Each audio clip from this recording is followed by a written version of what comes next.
este recién nacido con el que nos encontramos, en líneas generales, va a tener funciones, ¿sí? Va a atravesar diferentes estados. Algunos de estos estados ya los atravesaba en el momento del desarrollo intrauterino, pero bueno, acá vamos a centrarnos un poquito más y ver qué diferentes estados puede ir atravesando. Y va a tener capacidades, ¿sí? Y después, bueno, yo puse desarrollo del sistema nervioso, pero eso no lo voy a desarrollar ahora porque nos vamos a ir mucho por las ramas. Cualquier cosa lo retomamos y en otro momento vemos que tenemos un poquito de tiempo y podemos hablar, principalmente cuando hablamos de lo cognitivo. Em, Primero, funciones. ¿Qué es lo que vamos a plantear como funciones del recién nacido? Son las actividades que va a hacer el recién nacido, las actividades que este sujeto que recién comienza a transitar esa vida fuera del útero va a llevar adelante. Uno es el dormir, cómo va a ser esos ciclos de sueño-vigilia. Y acá, a ver, les voy a dar un parámetro un poco general.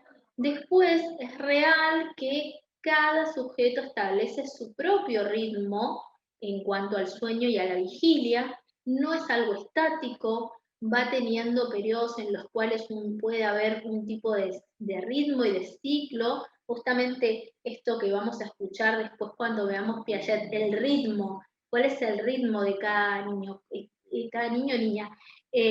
Cada uno tiene su ritmo, algunos, digamos, obviamente esto tiene mucho que ver con los ritmos digamos, y las actividades que también intrauterinamente ya venían manifestándose. Hay sujetos que, por ejemplo, cuando en el periodo de gestación, en determinados horarios están más activos y esto se mantiene en el momento, digamos, del recién, digamos, de fuera del útero, ¿no? En los primeras semanas, el primer mes de vida. No sé, a la madrugada, mucho más activo, y esto obviamente cuando estaba dentro del vientre, digamos, de la persona gestante, no generaba mucho, a ver, tanto malestar quizás a la rutina familiar. Por ahí, la persona que estaba gestando, o sea, gestante, sí, no podía dormir, estaba con que pateaba, pero la rutina general familiar tal vez no. Ahora, cuando eso sucede fuera del útero y es un bebé que llora y que está activo y que no se quiere dormir a las 3 de la mañana, claramente eso va repercutiendo en el contexto y va generando cambios en los sujetos, obviamente. Es muy importante la rutina de sueño, saber cómo son esas rutinas de sueño, eh, ese ciclo, ¿no? Eh, Hoy por hoy hay muchos, digamos, muchas psicólogos que trabajan en función a esto, al sueño en los primeros meses de vida, en lo que es el primer año de vida y en los siguientes, pero digamos con charlas, con cursos, podríamos decirlo así, de poder transmitir esta información está muy piola porque es muy importante, es algo que a veces no, a ver, los sujetos en general al sueño no le damos como tanta importancia, dormimos mal y no hacemos demasiada conciencia en cómo afecta eso y cómo puede ser algo crónico y que afecta además a la rutina de toda la familia. Alguien que no duerme bien o que duerme pocas horas, eh, digo, que tiene una rutina de sueño como bastante dispara a lo que tiene el resto, puede ser algo que en la dinámica familiar afecte. Bueno, pero en general, y esto vuelvo otra vez, acá les voy a dar parámetros generales, un recién nacido duerme entre 16 y 20 horas. Lo que vamos a encontrar es que en este primer mes va a dormir más horas de las que va a dormir después, ¿no? A medida que va desarrollándose, lo que encontramos es que pasa más tiempo despierto o hace ciclos más cortos de sueño-vigilia, no tan largos, y es importante ir leyendo esos cambios en el cuanto al dormir. En general, esa rutina del dormir está también muy asociada a la alimentación. No siempre pero en general sí. A ver, cuando digo no siempre, es no siempre que un bebé se despierta y llora es porque tiene hambre.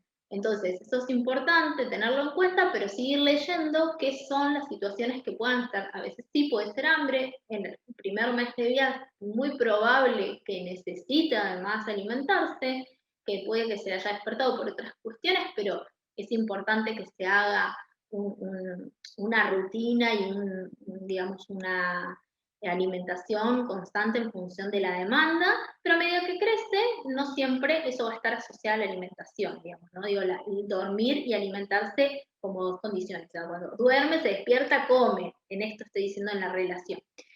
En el primer año de vida, al principio, sí vamos a tener que se arma un circuito en donde hay un momento de sueño, luego se despierta, se alimenta, por ahí quizás puede permanecer un ratito más despierto y después vuelve a dormirse. Esto suele suceder y la rutina se tiende a asociar en los momentos de vigilia con la alimentación. Esto, a medida que va a pasar más tiempo de vigilia, también va a ir aumentando los estímulos que va teniendo, la interacción con el medio, y entonces vamos a encontrar con que no solo va a necesitar alimentarse.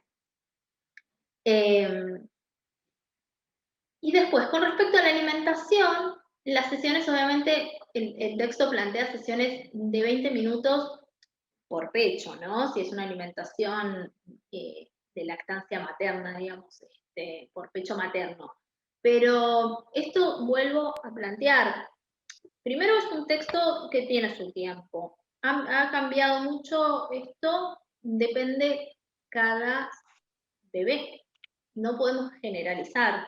Entonces, muy importante tampoco seguir como recetas. O sea, me dijo el libro y el libro dijo 20 minutos y se quedó con hambre y le saqué. No, a ver, eso también es importante ir conociendo qué está necesitando. Puede ser que 20 minutos sea muy poco, puede ser que necesite menos, que tome menos tiempo. Entonces, lo que sí va a haber un tiempo, por eso digo el ritmo, ¿no? Un tiempo para cada año muy particular. Cada uno va a ir, o una, va a ir armando su característica en cuanto a la alimentación.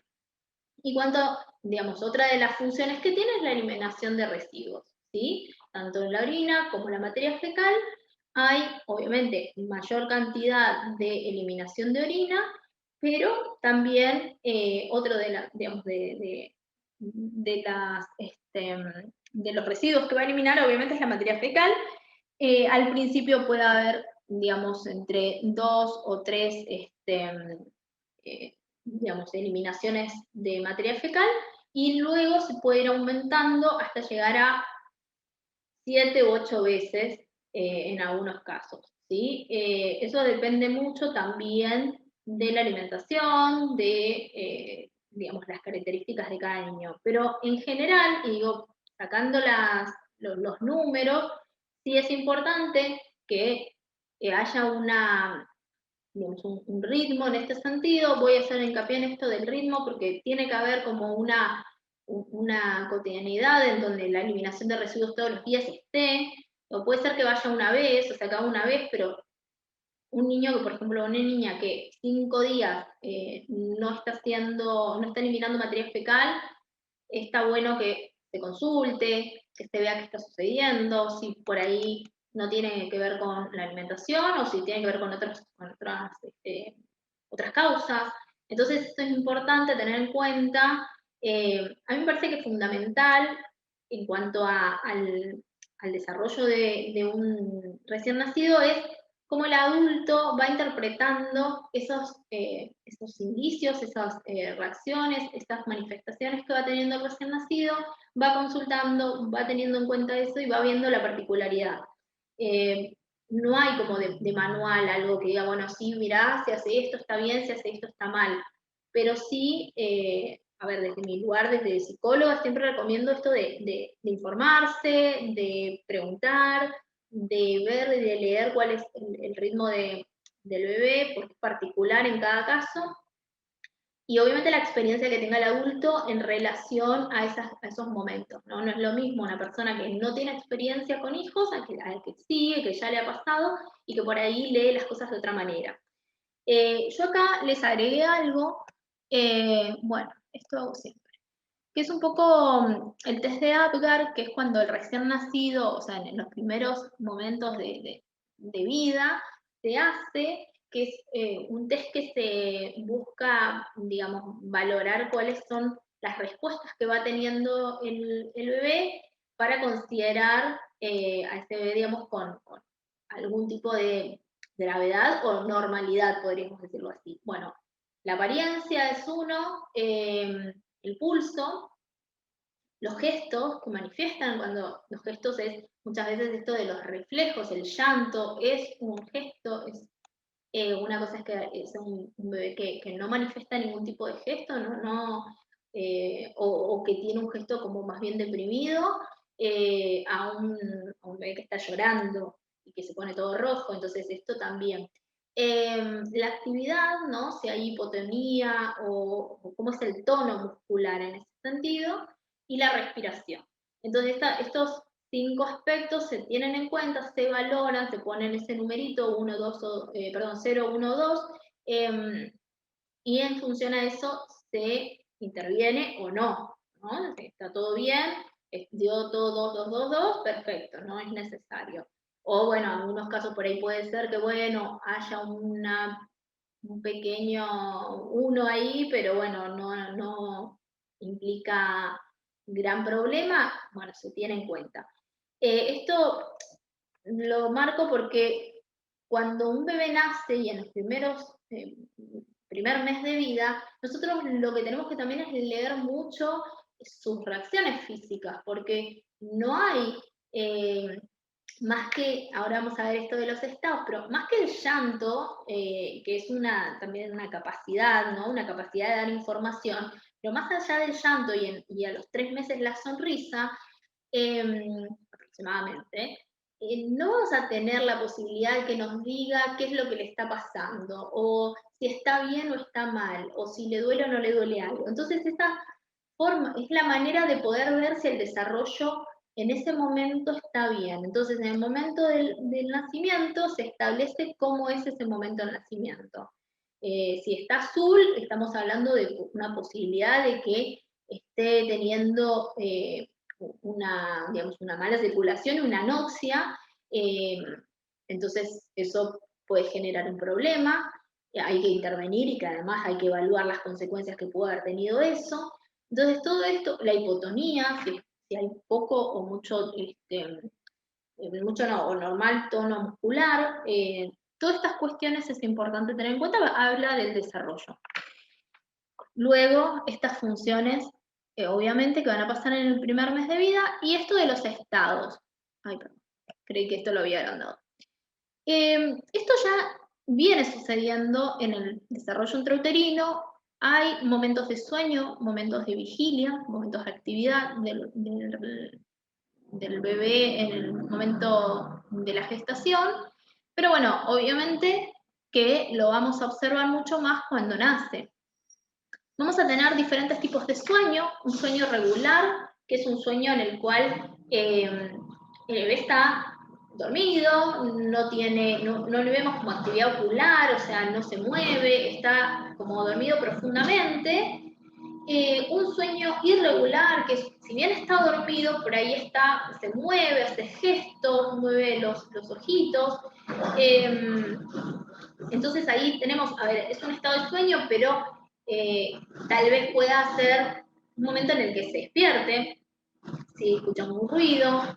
Después tenemos la inactividad alerta, que en realidad eh, está despierto, pero no está activo. O sea, no está durmiendo, pero está, podríamos decir, tranquilo o tranquila, mirando algo, pero cualquier estímulo que por ahí pase su umbral de tolerancia lo pueda llegar a generar una reacción. Pero no es que está llorando, no está riéndose, no se mueve, o sea, está tranquilo, pero despierto, con los ojos abiertos, ¿no?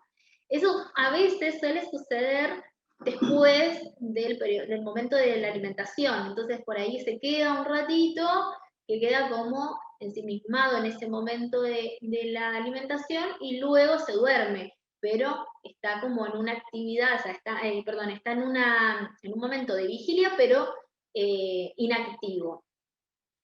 Luego la actividad despierto, que esto es bueno, cuando ya está despierto, puede hacer ruidos, gestos, se puede llegar a sonreír en algún momento. Antes de la sonrisa social que se da en el tercer mes, puede aparecer una sonrisa, se suele decir como una sonrisa fisiológica, es como un poco un medio reflejo. Y luego de este estado de actividad despierto, que no suele ser en el primer mes demasiado continuo, o sea, no es que tenemos muchos momentos de actividad despierto, quizás haya más de sueño, ¿no? De sueño regular o de sueño irregular.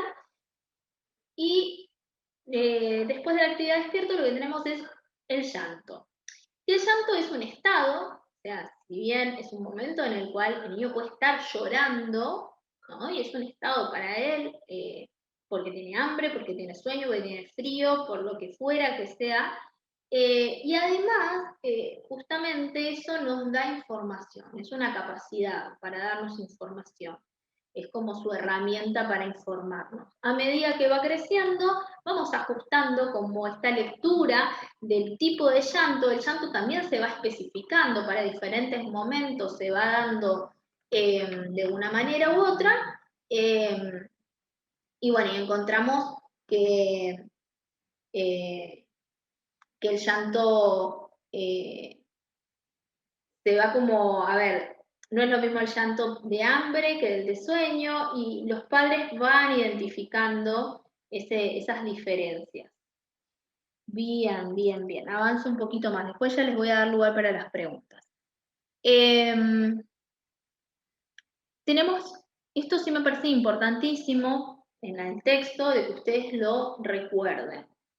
¿Cuáles son las capacidades del recién nacido? Una, ya les dije, es el llanto, que es para dar información, y otra de las que es para dar información va a ser la sonrisa, ¿sí? Principalmente después del tercer mes, la sonrisa va a mostrar, digamos, el agrado del desagrado, va a mostrar la identificación de que reconoció, a los 3 meses reconoció una gesta, no un rostro, pero sí un conjunto de partes de ese rostro, y reconoce como que hay un rostro humano allí, quizás no identifique que es mamá de otra persona, pero sí que hay un rostro humano. Eh, pero también tenemos capacidades para recibir información. Las capacidades para recibir información son los sentidos, ¿sí? Ya sea la vista, el olfato, el gusto, el tacto, eh, el oído obviamente, nos va a dar información. Es muy importante la estimulación de todos estos sentidos en los primeros meses de vida. Es la manera de poder conectarse con ese mundo exterior.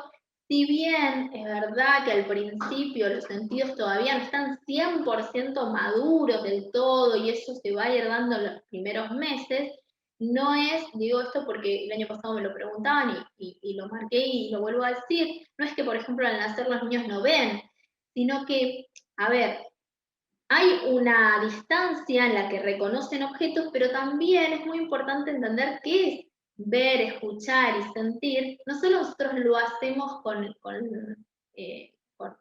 digamos, no sé, la vista, el ver con los ojos, o el oír con el oído, y el sentir un gusto, o el olor de algo, la fragancia de algo con la boca o con la nariz, sino que nosotros eso le tenemos que dar una interpretación, y para eso lo hace el cerebro, obviamente, esa interpretación. Entonces también la percepción, que tiene que ver con la transformación de ese estímulo visual a algún objeto, a una representación, es algo que se tiene que ir construyendo poco a poco, ¿sí? No es que no ven, sino que posiblemente no puedan interpretar eso que ven de una manera adecuada, no saben qué es lo que están viendo. Y hay sí una distancia en la cual pueden tener mejor enfoque, que otras. Entonces, eso es importante. Pero a ver, lo que tiene que ver con la audición, se sabe que la audición ya empieza, la vista también, pero digo, los estímulos a nivel de los sentidos ya se puede empezar en el momento intrauterino. Entonces, es muy importante también esto de la estimulación en cuanto a los sonidos, a las músicas, a algún juguete con música, ¿no? Principalmente lo que tiene que ver con lo auditivo. Siempre y cuando estemos hablando de un sujeto que no tiene ninguna dificultad a nivel de la percepción, digamos, a través de los sentidos, ¿no? De los órganos de los sentidos. Entonces, si no estamos teniendo ninguna dificultad desde ese lugar, obviamente va a ser un modo de recibir información de este medio. Y por último, y esto es importante, las capacidades para actuar. ¿Cómo actúa un recién nacido? ¿Cómo hace para manifestar algún tipo de acción en relación a ese medio? Bien, bueno, acá ya lo hablé. Me tengo que acordar que hago todas estas cosas. Y bueno, y acá justamente, como el dibujito lo decía, había una persona que tenía el dedo y un bebé que le estaba agarrando la mano. Bueno, eso es una acción, es una conducta de ese sistema, de esa capacidad para actuar, y esa acción es parte de lo que el recién nacido posee, que son los reflejos, ¿sí? Los reflejos es importante, digamos, que lo tengamos en cuenta, porque muchos de estos reflejos nos van a dar cuenta de cómo está yendo ese desarrollo. A veces porque tienen que desaparecer y eso nos da pie a entender de que ya no, a ver, la maduración neuronal, la maduración del sistema nervioso ya ha avanzado y entonces desaparece determinada respuesta, y otras veces porque se va complejizando y eso va dando lugar a otras conductas. Entonces, los reflejos, ¿por qué es importante? Porque nos va a dar información sobre el desarrollo, nos va a permitir complejizar algunos de estos reflejos para otras actividades que van a tener implicancia tanto en lo afectivo como en lo cognitivo. Y porque además, bueno, esta respuesta, que es una respuesta automática que tiene el sujeto, nos permite también esa interacción con el medio, ¿sí? Yo les decía hace un rato, hay una sonrisa antes de la sonrisa social, que es una sonrisa más fisiológica, que no tiene que ver con la respuesta puntualmente al contexto, a la mirada del otro o a la mueca que me hace el adulto, pero la persona que lo está recibiendo, aun cuando sepa que no es así, que no se está sonriendo porque la reconoció, sí, en cierta manera fantasea que sí. Y entonces eso también constituye un poco crear ese clima, esa interacción, ese diálogo con el sujeto, que va a fomentar otras conductas que vamos a ir viendo, ¿no? Que tienen que ver con lo afectivo y que tiene que ver con lo cognitivo también. ¿Qué reflejos vamos a ver que tiene el recién nacido? El de rotación o búsqueda está muy asociado con el de succión. O sea, cuando hay un estímulo que toca, roza la mejilla, tiende a girar la cabeza hacia ese estímulo. Eso está asociado con la succión, ¿por qué? Porque justamente es para permitir poder encontrar el pezón o en la mamadera, si no es con alimentación, digamos, de lactancia por pecho, encontrar la fuente de la alimentación. Y lo que plantea este cuadrito, que ustedes lo tienen también me parece, si no me equivoco, lo tienen en el material. Si no lo tienen, no se preocupen, que después le proporciono, los pongo en Classroom para que lo tengan, no hay problema, pero a ver, este reflejo desaparece en la tercera semana porque desaparece como reflejo. Acá es muy importante esto porque puede ser que yo les pregunte, ¿qué reflejos desaparecen? ¿O qué reflejos desaparecen y no vuelven a aparecer? ¿O qué reflejos desaparecen y después vuelven a aparecer de otra manera? Y esto es importante que lo tengan en cuenta. En este caso, el de rotación desaparece como reflejo, pero después se vuelve voluntario la tercera semana. O sea, ya empieza a generar un movimiento voluntario, digamos, hacia ese estímulo. Ya el reflejo no es voluntario, creo que quede claro, es una reacción involuntaria, respuesta de un estímulo que hizo impresión en un receptor, y la respuesta del sistema nervioso es una acción determinada. En este caso, empieza como un reflejo, luego se convierte en algo voluntario. La succión. La succión, bueno, es lo que permite la alimentación, y después va a ser lo que va a permitir que se succione el dedo, la sabanita, y empieza a conocer el mundo a través de esa succión, todo lleva a la boca. Es permanente, digamos, a ver, la succión va a estar, pero más o menos después del primer trimestre empieza a ser una reacción voluntaria, ¿sí? Es una conducta voluntaria, luego que va a permitir, eh, vuelvo a decir, conocer el mundo, ¿no? Piaget decía, la realidad para el niño en determinado momento pasa a ser una realidad posible de ser chupada, porque todo lleva a la boca, todo lo quiere succionar, por así decirlo, ¿no? Estar llevándolo a la boca, y porque es la manera en que tiene para conocer ese mundo. Fíjense que les estoy hablando de algo que dijo Piaget y que estaba hablando sobre la cognición, pero que la cognición tiene una base, y esto lo toma también de Baldwin. ¿Se acuerdan que yo les dije la semana pasada que era uno de los autores que empezaron a hablar del desarrollo? Esto de la base biológica para algunas adquisiciones cognitivas, anímicas, digamos, afectivas. Entonces, Piaget también toma esto de los reflejos, la importancia del reflejo y el reflejo de succión, el reflejo de prehensión para muchas de las adquisiciones cognitivas.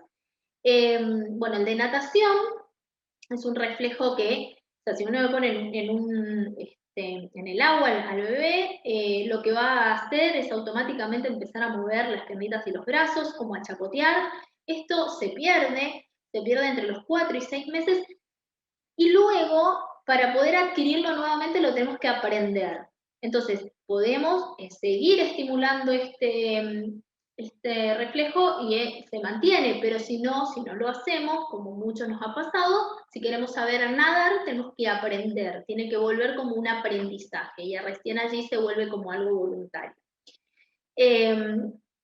Bueno, el tema del reflejo de retirada, que tiene que ver, esto no es solo un reflejo del recién nacido, es permanente, el hecho de que uno saque la mano, pero en general, como después ya sabemos que algunas cosas nos pueden pinchar, no es que el reflejo aparezca tan de seguido. Pero esto de retirar la mano es algo que lo tenemos. En este caso, el reflejo de retirada es con el pie, ¿sí? Se pincha el pie, la planta del pie, y el bebé hace esto mismo que hacemos nosotros cuando nos pinchamos el dedo, lo retiramos. Esto es algo que se va debilitando. Otro de los reflejos que solemos escuchar bastante cuando hablamos de recién nacidos es el de Babinski. El de Babinski, lo que se hace es acariciar, según acaricia la planta del pie del bebé, lo que va a tender a hacer es como abrir y cerrar, ¿no? Hace esto como de abrir como un abanico, y después lo vuelve a flexionar.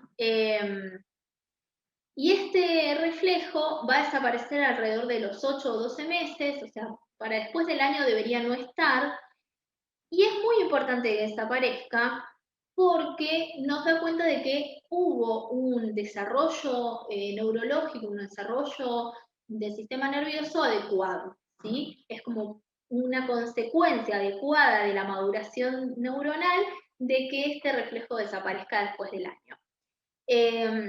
El reflejo de Moro es si uno apoya el bebé en una superficie y genera un ruido brusco o fuerte, lo que tiende a hacer el bebé es como abrir y arquear, como si perdiera la estabilidad y quisiera agarrarse fuerte de algo.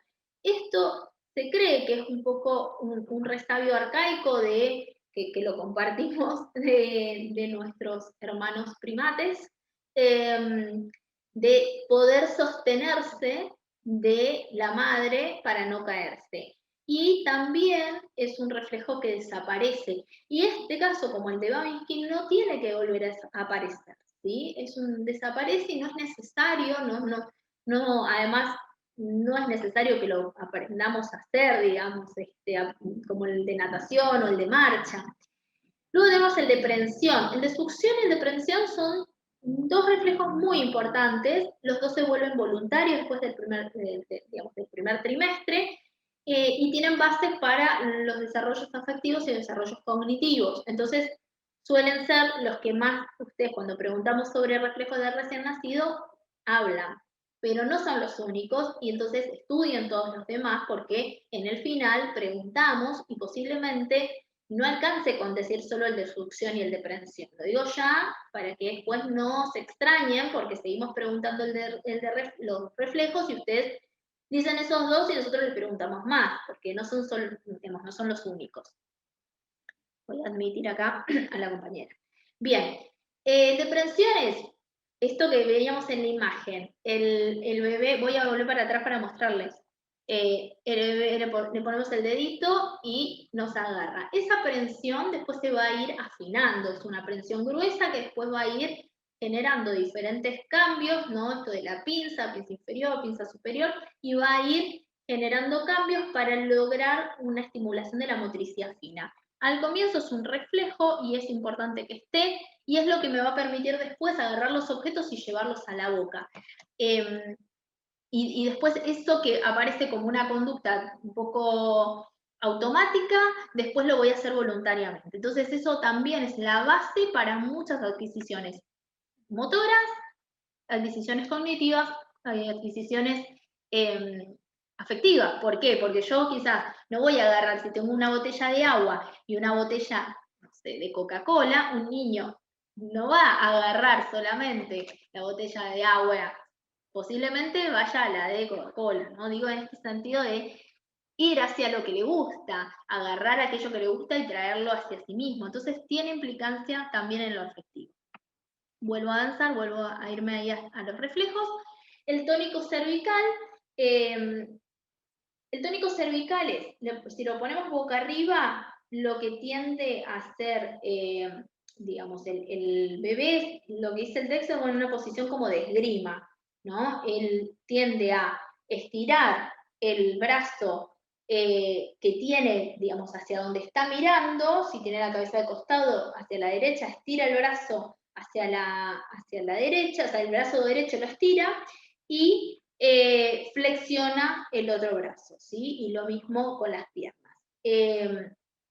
Esto es algo que, digamos, este reflejo lo tiene al principio, lo va a tener hasta los 4 meses más o menos y después se va a desaparecer. Después voy a avanzar un poquito porque el de enderezamiento ustedes creo no lo tienen en el texto de Delval, pero sí tienen el de marcha. El de marcha es, a ver, si nosotros agarramos al bebé de acá, de abajo de los bracitos, no estirándole al bebé desde los brazos, por favor, porque lo pueden dislocar el hombro, esto que a veces uno hace de querer levantar a los chicos con los brazos es algo que no está bien, hay que agacharse y levantarlos desde acá abajo. Si uno agarra a un bebé y lo para, o intenta pararlo, sosteniéndolo, va a ver como que intenta hacer unos pasitos. Esto es un reflejo, va a desaparecer y desaparece pronto, o sea, desaparece a los 2 meses, pero que después sabemos que esto va a ser un proceso que va a lograrse como conducta voluntaria aproximadamente entre el año y año y medio. ¿Sí? Eso después vamos a ver con los hitos del desarrollo, que entre los 12 meses y los 18 meses es la etapa en la que se logra la marcha voluntaria o locomoción. El de ascensión es el que, digamos, ante un obstáculo, lo que va a hacer el bebé es como querer levantar el piecito como si estuviera subiendo una escalera. Esto también va a desaparecer, también es algo que se aprende, que va a aprender de forma paulatina. Y el de reptación, lo mismo. El bebé, el de reptación además es un poco el que permite después el gateo. ¿no? Esto de empezar como a andar con el vientre, arrastrando el vientre.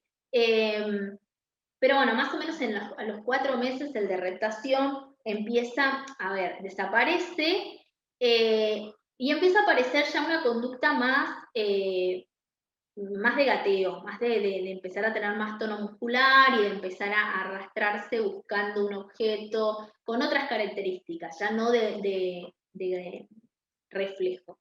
Bien, hasta acá, bueno, hasta acá, sí, esto no voy a entrar, voy a hablar esto después, más adelante, cuando veamos el desarrollo cognitivo, pero sí hay algo que de acá quiero rescatar. Esto del metabolismo del niño es mucho más activo y necesita el 60% del oxígeno y el uso de la glucosa es muy elevado. Esto lo remarco porque la importancia, por eso yo les digo, la importancia intrauterinamente y luego en el primero y segundo año de vida, la importancia de la gran cantidad de oxígeno, de la buena alimentación, la capacidad de que estén bien alimentados por la gran cantidad de glucosa que necesita el cerebro para poder llevar adelante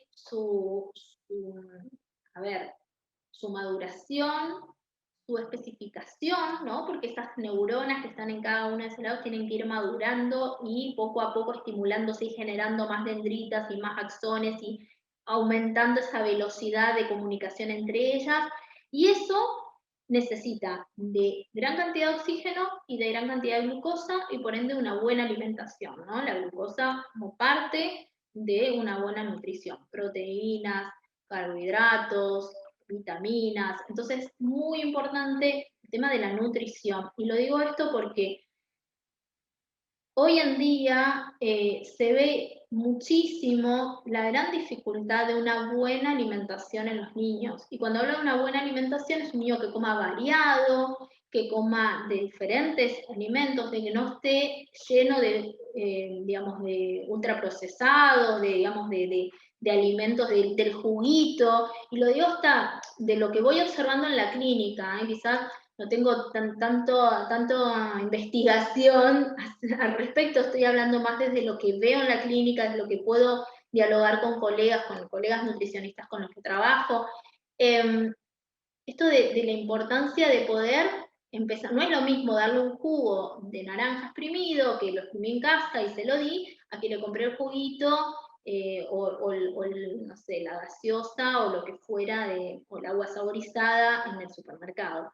Entonces, esto de la alimentación variada, de la rutina de la alimentación, de la rutina de sueño, hace a un buen desarrollo, hace a un buen funcionamiento cerebral, un buen funcionamiento metabólico, un buen funcionamiento, a ver, físico, cognitivo, afectivo y social, porque también eso implica la interacción con los demás. Así que bueno, con esto lo voy a cerrar por hoy. Voy a ver si puedo en la semana hacer lo de los hitos del desarrollo para que ustedes lo tengan y cualquier duda que tienen lo escriben en los comentarios abajo de la clase. ¿Sí? La clase en los videos, en los que pongamos en Classroom, utilizan ese medio, nos mandan un mail si quieren.